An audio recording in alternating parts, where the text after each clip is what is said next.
छत्रपती शिवरायांच्या काळामधील इतिहासाची साक्ष देणारा पद्मदुर्ग किल्ला आज नामशेष होण्याच्या मार्गावरती आहे। रायगड जिल्ह्यामधील मनसे आता याबाबत जागरूक झाले असून या किल्ल्याची संपूर्ण पाहणी करून किल्ल्याचे संवर्धन आणि जतन होणे गरजेचे असल्याचं त्यांनी सांगितलंय।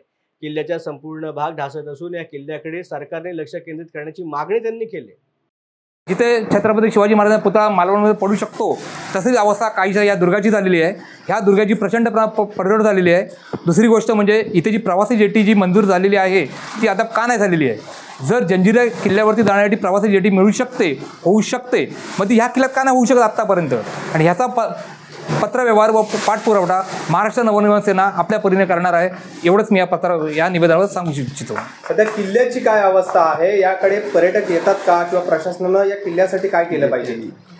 जेटी नसल्यामुळे इथे पर्यटक यायला थोडेसे नाखुश असतात, कारण त्यांना ज्या पायाभूत सुविधा हव्या असतात त्या इथे उपलब्ध नाही आहेत। ह्याच्या विरुद्ध जंजिरा किल्ल्यामध्ये वेळोवेळी सांगितलं होतं की हा किल्ला पर्यटनदृष्ट्या विकसित नसल्यामुळे हा बंद आहे म्हणून।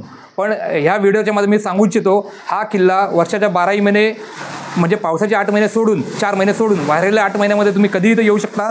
स्थानिक कोळी बांधव आहेत, त्यांच्या माध्यमातून तुम्हाला होडीची वगैरे सोय इथे होऊ शकते।